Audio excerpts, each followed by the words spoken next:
Nous sommes là, mesdames et messieurs, avec l'International. Aujourd'hui, je reçois un jeune. Avec lui, nous allons parler un peu de notre pays. Comme je l'ai dit, et c'est la formule de cette émission, la RDC ne vit pas en vase clos.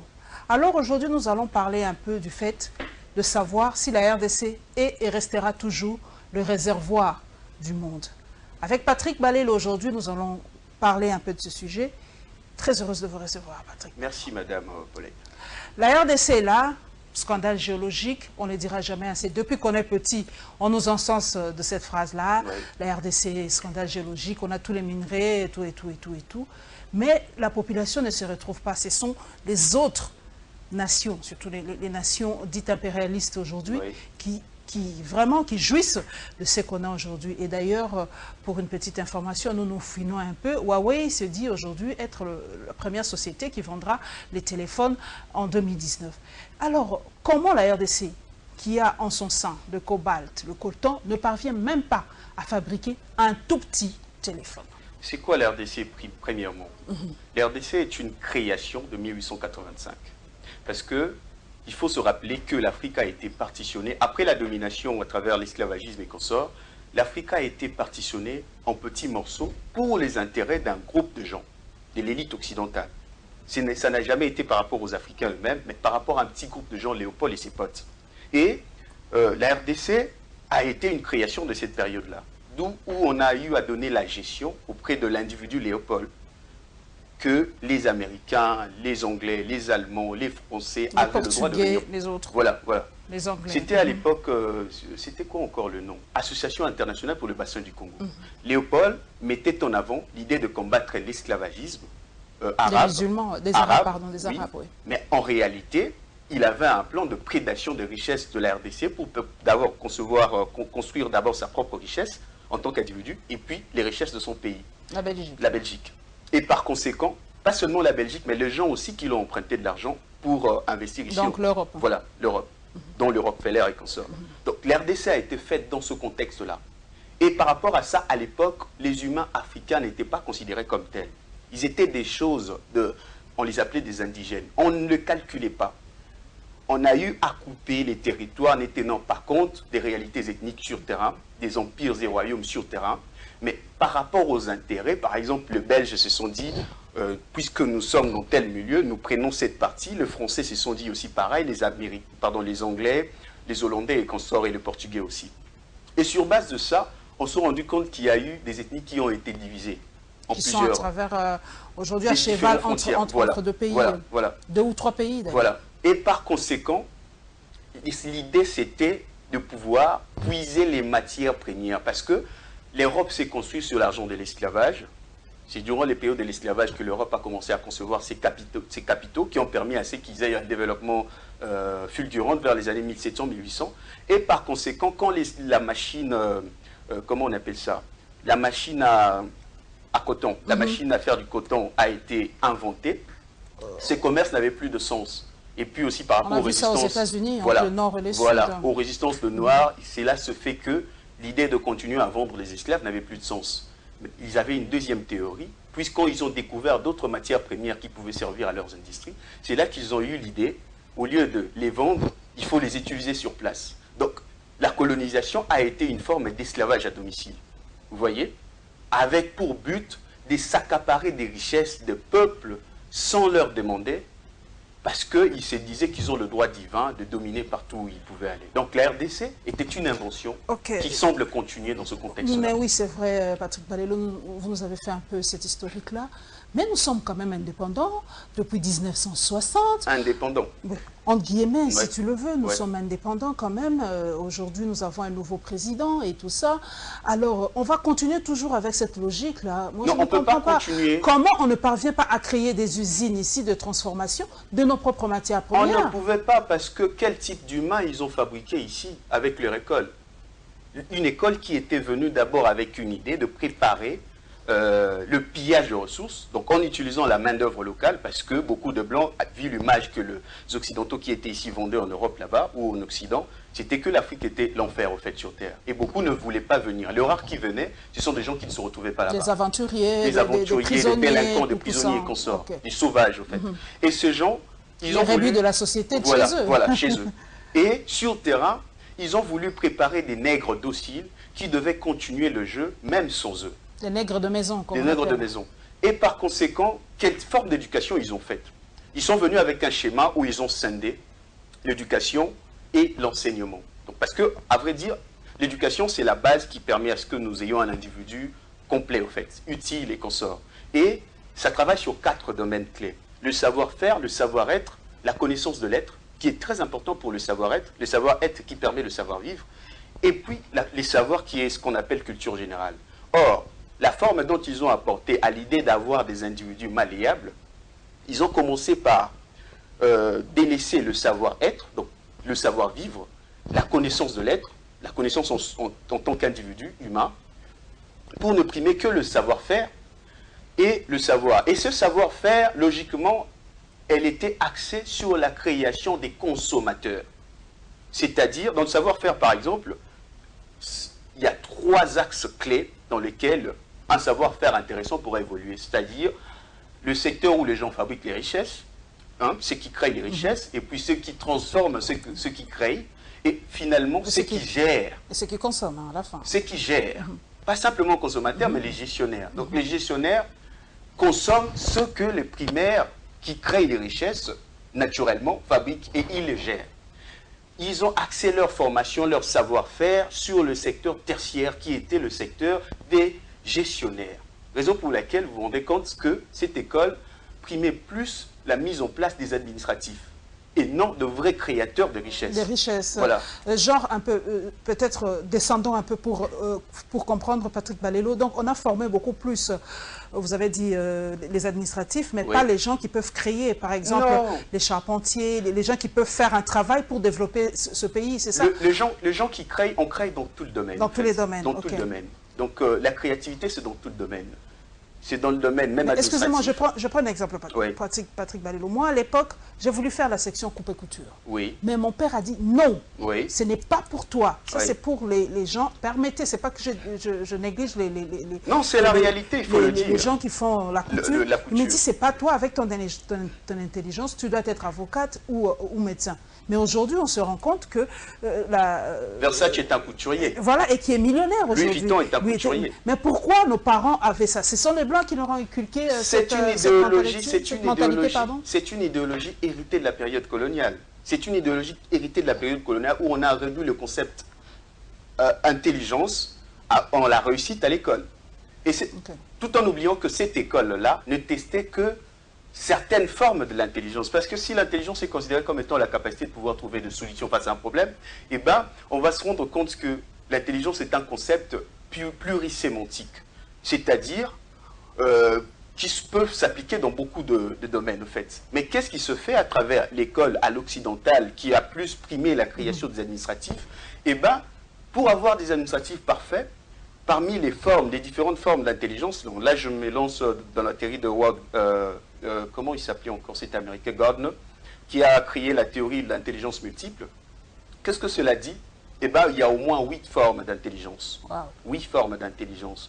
Il y a l'intelligence logico-mathématique, il y a l'intelligence verbo-linguistique, il y a l'intelligence interpersonnelle, il y a l'intelligence spirituelle, il y a l'intelligence kinesthétique. Je m'explique de manière pratique. Le logico-mathématique, ça permet un raisonnement logique, en fait.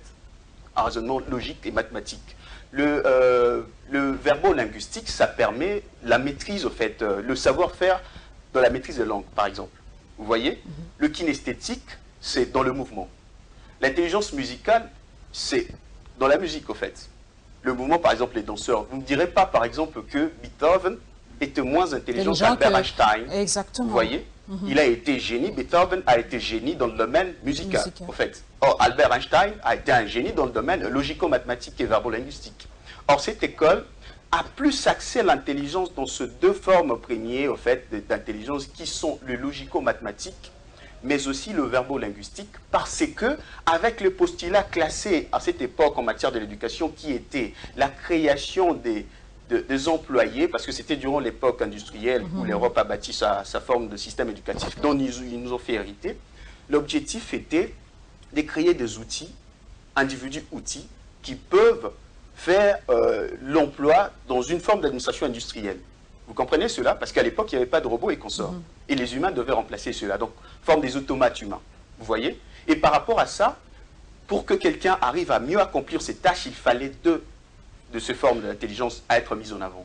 Le logico-mathématique et le verbo-linguistique, pour le permettre de pouvoir dialoguer, et l'autre pour le permettre de pouvoir mener des raisonnements logiques pour aboutir à une administration relativement parfaite. Donc aujourd'hui, la RDC ou globalisons, il y a des gens qui disent aujourd'hui, il y a même une Miss qui a soulevé un tollé à l'époque, que le noir est moins intelligent que les blancs aujourd'hui. Et ça se vit aujourd'hui, Patrick Balelo, après 60 ans d'indépendance, malgré tous les postulats que vous avez faits, malgré, il y a des gens qui ont réfléchi comme vous, qui savent qu'on peut changer les choses, mais on ne parvient pas à sortir de cette misère, et pourtant les pays asiatiques aujourd'hui parviennent quand même. Ils ont été aussi dominés par les Occidentaux. On n'oublie pas ça. Il y a eu les Occidentaux qui sont allés au Vietnam, en Chine, au Japon. Mais aujourd'hui, la Chine, le Japon, le pays des 4 dragons s'en sortent. Mais comment les Noirs, les pays d'Afrique, surtout subsaharienne, ne parviennent toujours pas à s'en sortir? Il faut pas toujours la faute des Occidentaux. Il faut préciser quelle forme de pays subsaharienne. C'est surtout ceux de la zone dite francophone, surtout. Il faut se poser la question. Et pourtant, ils étaient tous dans le même royaume et empire que les autres anglophones, qui ne sont pas aussi si extra, mais quand même sont relativement évolués par rapport aux autres francophones. Mais vous avez évoqué quelque chose d'intéressant en disant, par exemple, l'exemple de la Chine. Je vous ai dit avant que la domination a pour but la prédation de matières premières ou de l'économie des gens. Et pour aboutir à cela, il y a une étape centrale qui est celui de la possession du côté spirituel de la personne, la destruction de l'esprit de la personne, pour que finalement on utilise la force pour s'assurer la durée, dans la durée. Et finalement, il y a la domination économique qui s'installe. Donc, s'il n'y a pas de domination spirituelle, toute forme de domination qui reste simplement militaire... Donc, pratiquement, moi j'aime bien comprendre, donc, pratiquement, les Européens n'ont pas pu dominer spirituellement les Asiatiques. Spirituellement les Asiatiques. C'est leur force alors? C'est leur force. Parce que le côté spirituel, c'est ça la fierté de l'individu. Et cette fierté, elle est caractérisée par l'identité culturelle d'un peuple. Vous voyez? Celui qui a son identité en tant qu'humain, il est difficile que vous veniez le dominer. Par exemple, vous, en tant que femme, vous savez votre valeur.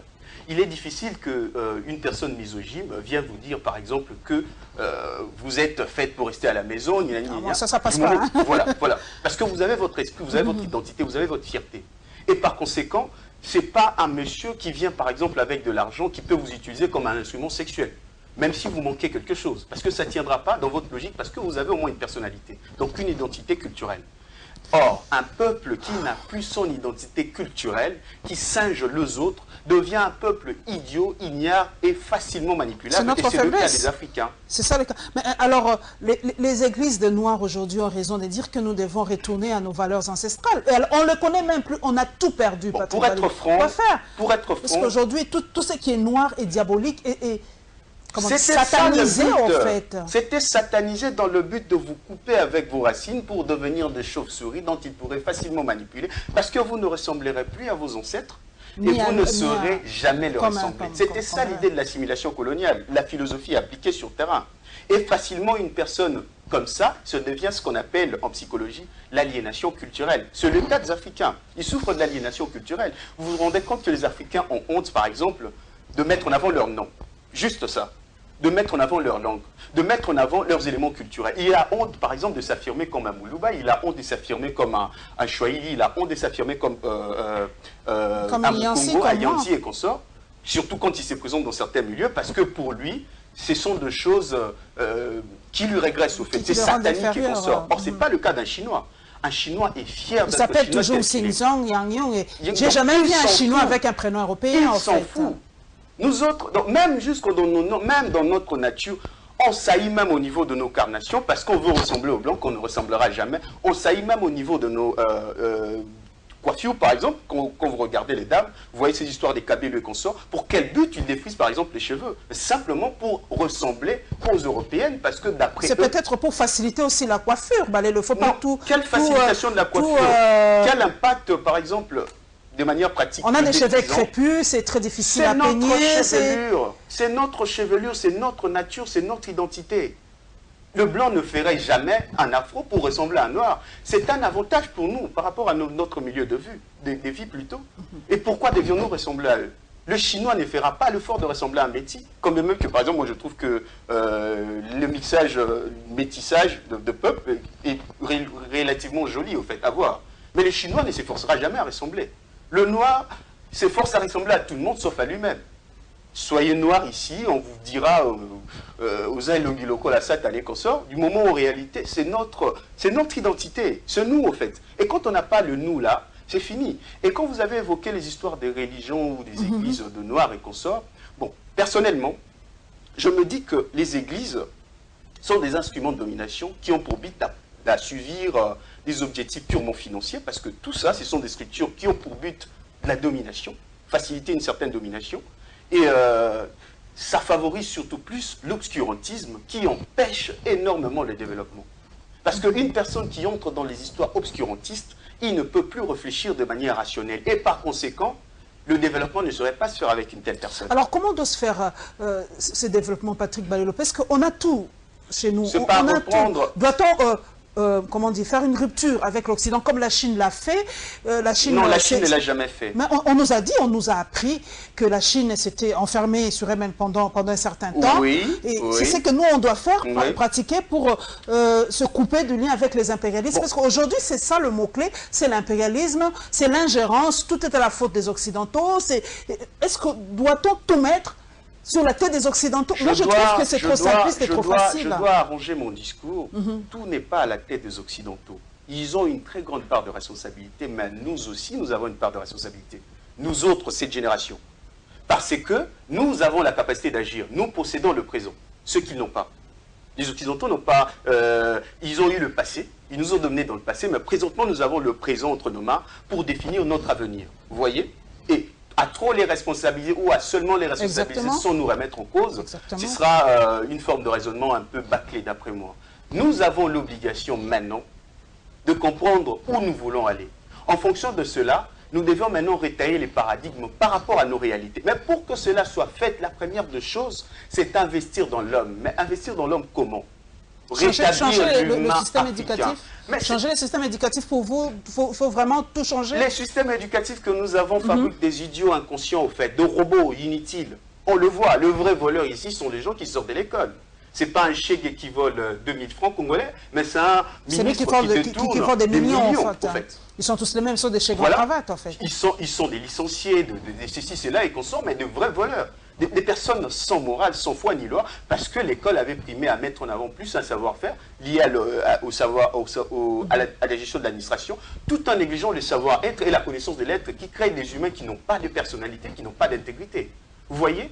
Et par conséquent, une telle forme d'éducation, déjà erronée dans sa base, ne peut que fabriquer des idiots qui vont perpétuer un système qui nous emmènera dans une stupidité qui ne permettra jamais de pouvoir évoluer. Donc avant tout, il faut que nous commençons par refaire ce paradigme-là, mais en fonction de ce que nous voulons devenir pour demain.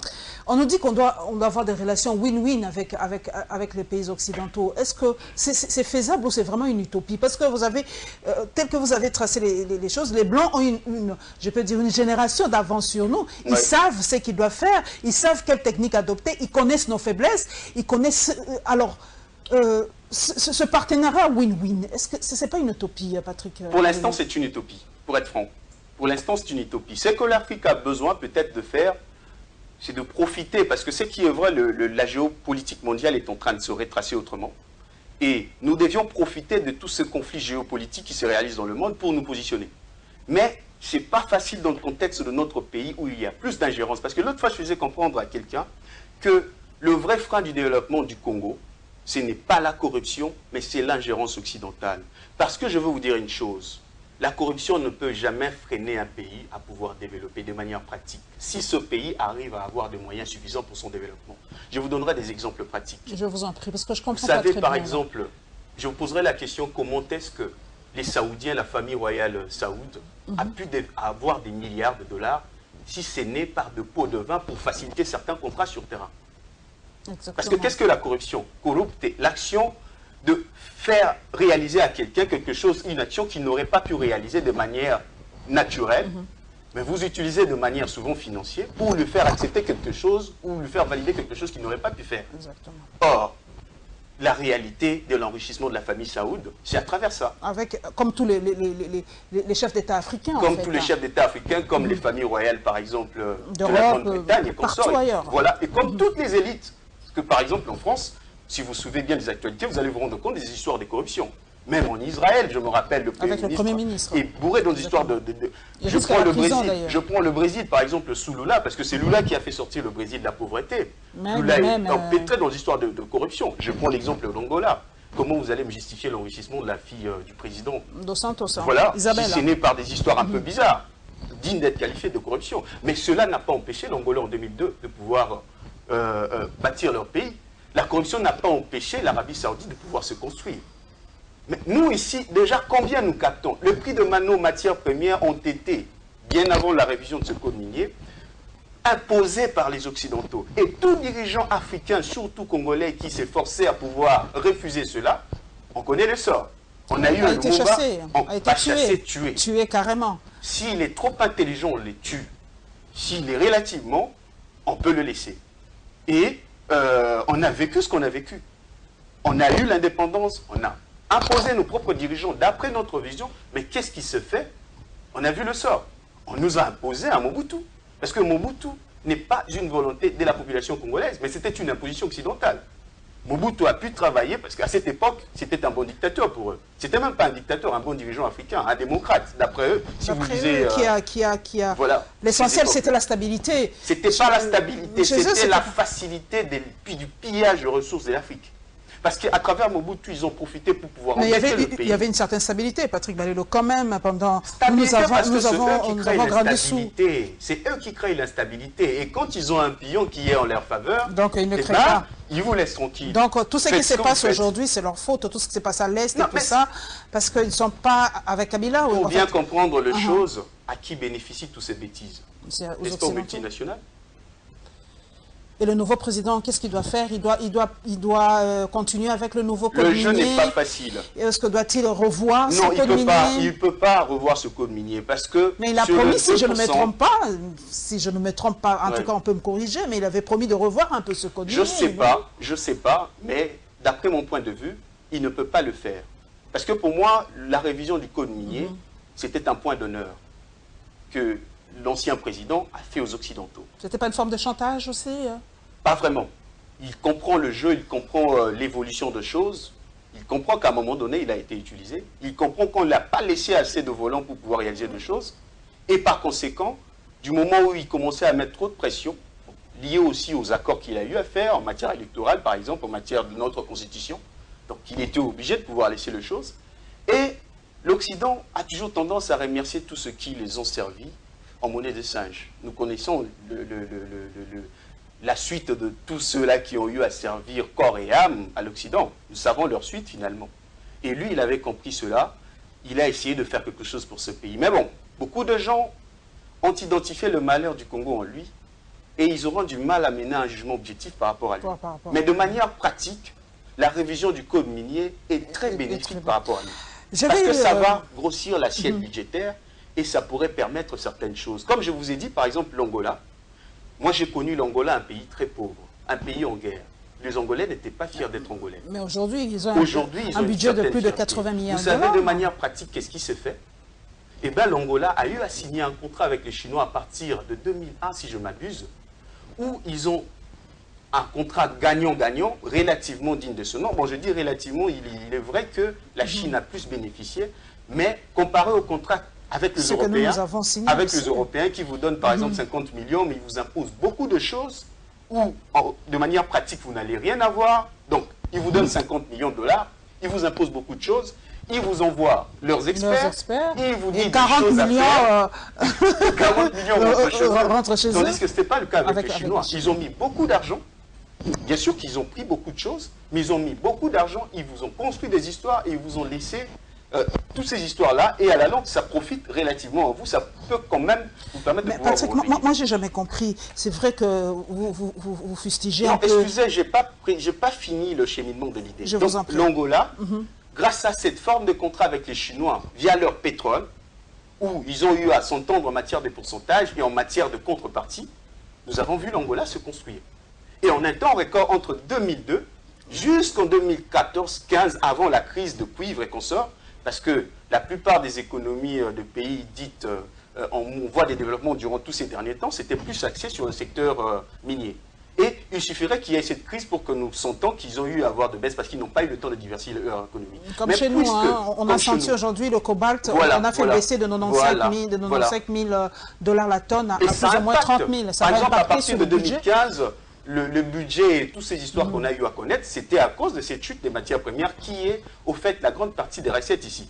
Mais or, avec l'Angola, durant ces périodes où tout passait très bien, ça a quand même permis l'Angola de pouvoir se dessiner. Et puisqu'il y a peu d'ingérence par rapport au Congo, nous avons vu l'Angola pouvoir s'élever comme une puissance africaine. Malheureusement, au Congo, les Chinois ont voulu investir plus d'argent que ce qu'ils ont fait en Angola, mais on n'a pas permis au gouvernement Les impérialistes n'ont pas voulu, ils n'ont jamais permis cela. Ils ont senti qu'ils allaient perdre la RDC. Ils allaient perdre la RDC parce qu'ils savaient que si Kabila, à l'époque, arrivait à réussir à faire ce que l'Angola a fait, eh ben, il n'aurait plus à lui faire assez de chantage. Parce que le monsieur aura une base populaire et cela serait en défaveur d'eux. Et la meilleure façon pour eux de continuer, de pérenniser leur idée de domination, était plutôt de s'assurer que ce contrat ne se réalise pas. Ils ont brandi l'histoire que nous devions payer les dettes qu'ils ont commencé. Parce que les dettes du Congo, il faut bien le signifier, ça a commencé avec Léopold. Léopold est allé emprunter de l'argent en Europe à l'idée de venir combattre l'esclavage, mais à vrai dire, c'était pour pouvoir implanter son entreprise ici. Quand il a eu à réaliser les crimes contre l'humanité, parce qu'il a été pire qu'Adolf Hitler, il a tué près de la moitié de la population congolaise, 15 millions de gens, dont on n'en parle pas, mais on nous parle d'un Hitler, au moment où on a un Hitler africain, qui était Léopold, un monsieur qui n'a jamais mis le pied ici. Ils se sont rendus compte que la Belgique s'est rendu compte qu'ils allaient perdre la direction du Congo. Ils ont récupéré cela, et Léopold les a vendu les dettes qu'il a eues entrées chez le Rockefeller et consorts. La Belgique a pris ça, la Belgique a continué l'exploitation du Congo. Et quand les Congolais en avaient marre, parce qu'on n'a pas eu l'indépendance, parce que les Belges nous ont donné, c'était pas un cadeau, c'était pas un cadeau de Lumumba qui lui a valu la mort. Cela a eu comme conséquence, les gens se sont révoltés parce qu'il n'y avait pas de boulot pour le noir. À un moment donné, les secteurs publics étaient remplis, il n'y avait pas de boulot pour le noir. Il n'y avait pas comment je pourrais dire, d'égalité de jugement parce que un noir à travail égal, il n'y avait pas salaire égal entre un noir et un blanc. Il y avait même des zones restrictives comme Kalina à l'époque. Par exemple, Kalina où le noir ne pouvait pas entrer. Il devait avoir un passeport ou, ou un laissez-passer pour y accéder. C'est plus les raisons qui ont été à la base de l'emprisonnement de Lumumba. Parce qu'en tant qu'évoluer d'après le blanc, donc un noir qui quitte sa nature africaine pour tendre une nature occidentale, donc un complexé, un aliéné, une valeur qu'il mettait en avant parce qu'il singeait l'homme occidental, on les avait donné une certaine forme de statut. Ces statuts leur permettaient une certaine forme de vie. Or, le boulot que faisait Lumumba, le salaire ne le permettait pas de pouvoir réaliser tout ça. Et par conséquent, on l'imposait de pouvoir mener une certaine vie avec certaines histoires qui ne pouvaient pas s'acheter avec le salaire. Et quand ils allaient demander, on donnait aux Blancs, mais lui, on ne le donnait pas. Et il réclamait, c'est anormal, parce que le code de la loi dit ça, mais de manière pratique, je ne le vois pas. Et il a eu à prendre de l'argent. C'est là où on l'avait arrêté, d'ailleurs. C'est là où on l'a arrêté. Donc, le noir s'était rébellé à un moment donné, et quand ils se sont décidés d'abandonner le Congo, et qu'est-ce qu'ils ont fait? Ils ont pris tous ces dettes-là qu'ils ont eu à s'endetter. Et ils ont laissé à la RDC. Ils ont pris l'actif. 50 millions. Ils ont pris l'actif et ils ont laissé le passif. 50 millions de dollars à cette époque-là. Wow. Et dans ces 50 millions, les Lumumba et consorts n'avaient pas pu discuter exactement. Mais c'est ça la table ronde économique. La table ronde. C'est passé vraiment sous silence. Cette table ronde. Beaucoup de gens ne savent pas qu'il y avait eu deux tables rondes. Oui. Patrick, il y a eu la table ronde politique et la table ronde économique. On ne parle jamais de cette table ronde économique. Ne s'est pas fait pourquoi? Parce que l'Occident avait compris qu'il ne faut pas former une élite africaine, primo. Donc en face d'eux, il n'avait pas de personne avec qui débattre. Et les rares Africains qui mettaient en avant l'idée de l'indépendance, les leaders au fait, ceux-là pensaient idiotement, comme beaucoup de Congolais sous Kabila, qui pensaient que les départs, par exemple, de Blancs, fera en sorte que tout change. Or, c'est ce que Kwame Nkrumah disait à Lumumba, que la vraie indépendance, elle est d'abord économique. Si vous n'avez pas votre indépendance économique, si votre autonomie est tenue par ces gens-là, soyez-en sûrs que tout ce que vous ferez, c'est rien. C'est aujourd'hui ce qui se passe avec le franc CFA, Patrick Balelo, parce qu'aujourd'hui nous avons vu la réaction de la France par rapport aux propos du ministre italien qui dit que la France aujourd'hui doit vraiment laisser l'Afrique tranquille parce que... Je vais arriver là, mais voilà. Le vrai cheminement, donc ils ont pris leurs dettes, ils nous ont laissé, nous n'avons pas parlé d'une table ronde économique sérieuse, et par conséquent, le jeu a continué. quand nous avons implanté nos propres dirigeants, ils ont fait des coups d'État pour nous imposer un militaire qui était proche de Mobutu et ses alliés, où ils ont commencé à l'endetter dans des projets bidons qui, à la longue, a pu nous valoir près de le fameux, c'est pas 12 milliards de dollars de dettes que nous avons eu à la Banque mondiale. Et cela était un moyen donc, de nous mettre de pression. Donc à tout moment, ils brandissaient cela pour pouvoir... Et pourtant, les pays les plus endettés, ce n'est pas l'Afrique. Revenons, parce que voilà. nous gagnons le temps. Voilà. Les propos de ce ministre italien par rapport à la France, est-ce que c'est vrai ou juste. c'est seulement pour faire du buzz? Il fait du buzz, mais il vague dans quelque chose qui est juste. Parce que c'est la réalité. C'est la réalité. Donc les pays de la zone franc CFA doivent quitter le franc CFA, comme l'a dit Kémy Séba. Est-ce que ce n'est pas une façon de... Bon, au fait, le discours de Kémy Séba est d'abord un discours de fierté. C'est-à-dire, on veut notre indépendance, mais il faut que d'autres techniciens imaginent maintenant de voir. Mais qu'est-ce qui se passe? Je vous avais dit qu'on n'a pas assez d'intellectuels. Au lieu qu'ils imaginent comment faire en sorte de pouvoir obtenir l'idée d'avoir notre propre gestion, notre propre fabrication de monnaie, ben ces gens passent le temps à critiquer ce qu'ils veulent, c'est que ce changement puisse se réaliser. Exactement. Et de manière pratique, on tourne en rond. Donc, il se complaint dans le statu quo. L'Africain se plaint trop au lieu d'agir, c'est ça? Non, non, l'Africain peut se plaindre, mais pas l'élite africaine, en fait. L'élite africaine, qui est censée être le cerveau de l'Afrique, devait penser sur des solutions pratiques. Mais il y a des gens qui pensent sur des solutions pratiques. Mais puisque la plupart de ceux qui sont dans la gestion de tous ces États ont été imposés par ces gens-là, je vais terminer par cette question qui m'a toujours turlupiné. J'ai lu quelque part un ex-président sud-africain de l'époque qui a dit « Regardez un peu l'Afrique subsaharienne et tout ça. L'Afrique du Sud aujourd'hui est un grand pays parce que les Blancs sont restés chez eux. » Quel est ce grand président dont vous dites? Non, le nom m'échappe. Parce que je ne pense pas que c'est le Blanc là qui a... Avant, c'est les années 40-50, le président sud-africain, mais le nom m'échappe. Sûrement que c'était un Blanc à l'époque. Oui, c'était un Blanc, évidemment, c'était un Blanc. Il a dit, regardez les autres pays africains, comment ils sont. L'Afrique du Sud aujourd'hui est une grande puissance parce que les Blancs sont restés. C'est la question que je posais à mon père. Est-ce que si les Belges qui avaient choisi de rester en RDC étaient restés et avaient opté pour la nationalité congolaise? Vous voyez la colère, la RDC ne serait pas... Vous voyez la colère qu'avait... Mais les Sud-Africains n'ont pas chassé les Blancs. Non, ils ont voulu chasser le Blanc. Ils ont fait de grands combats pour chasser le Blanc. Les Blancs ont pu arrêter Mandela à cause de ça. Mais durant le temps qu'ils ont gardé Mandela en prison, ils ont lavé le cerveau. Quand ils ont compris qu'ils étaient contre mur, qu'ils ne pouvaient plus continuer le jeu, eh ben, ils ont pu comprendre qu'ils allaient tout perdre. Il fallait négocier, laisser une figure de noir occupée, mais que ce monsieur ait l'obligation de ne pas les chasser. Ensuite, c'est ce qui se fait en Afrique du Sud. Et c'est ce qui a donné ces semblants de continuité. Mais du point de vue pratique, la justice continue parce que la majeure partie de la richesse sud-africaine est détenue par qui? Si ce n'est par un petit groupe de Blancs. Ces derniers temps, par exemple, en Afrique du Sud, vous allez constater que certains Noirs commencent à se liguer pour assassiner, par exemple, des fermiers blancs parce qu'ils sentent les inégalités sociales. Parce que ce sont les inégalités sociales qui engendrent tout ça. Donc, que les Belges soient restés en RDC, ça n'aurait rien changé du tout. Ça n'aurait rien changé de manière pratique par rapport à nous, parce que Lumumba n'a pas voulu chasser le blanc. Lumumba dit, parce qu'il savait qu'on n'a pas préparé une élite, Lumumba a voulu... C'était peut-être ça notre erreur. On n'a pas...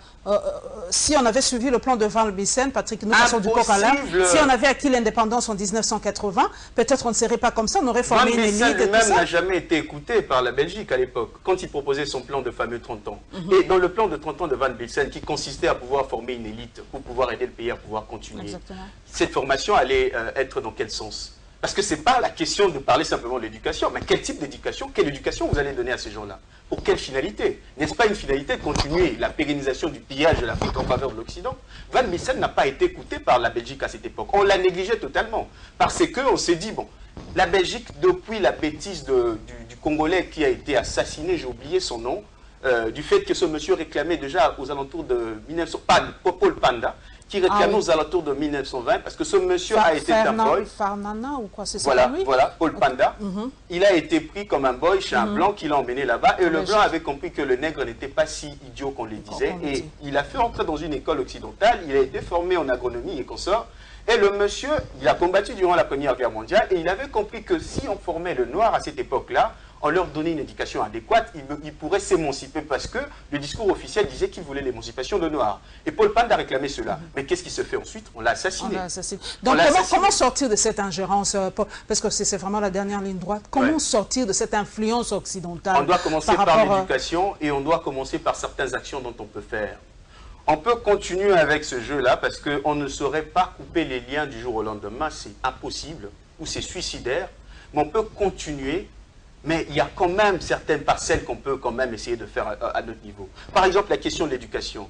Par exemple, s'efforcer à pouvoir stopper un peu le chômage de la population congolaise. C'est possible, avec le peu de moyens que nous avons, mais cela demande plus de créativité. Il faudra assez que les prochains gouvernements arrivent à avoir des personnes assez créatives, pas des personnes dont on pose parce qu'il est de telle ou telle autre obédience politique. Or, quand on le pose là-bas, des fois, ils ne sont pas performants, c'est le fameux ministre qu'on met ici, et ces gens sont là pour piller les caisses de l'État, donner à leur parti politique et peut-être profiter, faire le djalelo pour pouvoir résister dans ce poste-là parce qu'il n'y a pas de boulot ici en Afrique. Et vu qu'ils n'ont pas été formés à pouvoir fabriquer de la richesse, pour pérenniser le système, ils sont obligés à rester malgré eux. Et c'est comme ça que nous assistons à tous ces djalelo et consorts et qui ne nous permet pas de pouvoir évoluer parce que ces gens pillent le peu de l'argent qui ont dans l'État et l'État ne peut pas faire pour le peuple et c'est un système en boucle. Il faudra assez que le nouveau président comprenne assez qu'il doit mettre en avant l'intelligence des personnes créatives dans chaque secteur. Et ces personnes, avec le peu de moyens que capte l'État, des personnes qui ont une certaine intégrité morale, le peu de moyens que capte l'État, qu'ils s'efforcent à mettre des plans très créatifs qui pourraient pallier aux questions dont j'ai pu dire. Il y a les urgences qui sont purement sociales, mais il y a aussi des problèmes à long terme qui sont purement stratégiques, d'où nous devons commencer par l'éducation et d'autres actions qui devaient les accompagner. Voilà, mesdames et messieurs, c'était ça l'International aujourd'hui. Nous avons parlé un peu de l'ingérence occidentale, des impérialistes. Et Patrick Balelo nous a donné quelques pistes de solutions. Nous devrons revoir un peu notre système éducatif, vraiment pour nous en sortir. Parce qu'à cette allure-là, les Blancs... Je dois préciser une chose. Oui, oui. À l'instant où nous parlons, il y a des travaux qui se font en matière de l'éducation, où on essaye de réformer ce fameux système. Mais ça part dans une très mauvaise direction. Encore. Très mauvaise direction. Et cette direction-là ne sera toujours pas en faveur de nous. Oh, voilà. Donc, nous devons vraiment tout faire pour nous en sortir, sinon ce cycle-là continuera, parce que nous avons vu les pays asiatiques, Balelo l'a dit, ils ont gardé leurs différences et ils n'ont pas été dominés spirituellement. C'est pour cela qu'ils ont pu s'en sortir, c'est vraiment une des raisons. L'Africain a été vraiment aliéné culturellement.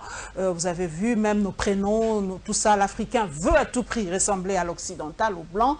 Nous nous réunions tout, à commencer par mon cheveu. D'ailleurs, je le félicite, il est avec son style, avec les locks. Et moi, j'ai aussi pris cette grande décision de ne plus défriser mes cheveux. C'est vrai que je me mets un peu ces histoires sur la tête, mais mes cheveux restent naturels. L'Africain doit finir par s'accepter tel qu'il est. Voilà. Donc, c'est ça l'International. Merci à Patrick Balelo. Merci à vous tous, nos followers. Nous sommes de retour et nous nous retrouverons avec le même plaisir pour une autre émission. Au revoir.